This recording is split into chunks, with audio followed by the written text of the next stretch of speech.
صلوا علیہ وآلہ۔ نبی کریم صلی اللہ علیہ وآلہ وسلم پر وحی کا ابتدائی دور۔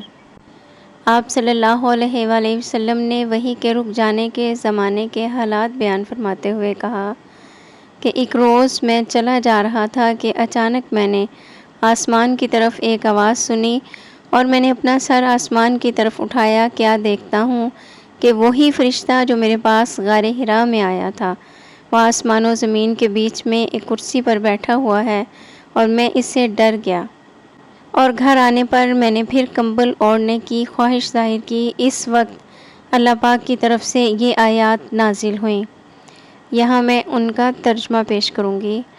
اے لحاف اوڑھ کر لیٹنے والے، اٹھ کھڑا ہو اور لوگوں کو عذاب الہی سے ڈرا، اور اپنے رب کی بڑائی بیان کر، اور اپنے کپڑوں کو پاک صاف رکھ اور گندگی سے دور رہ۔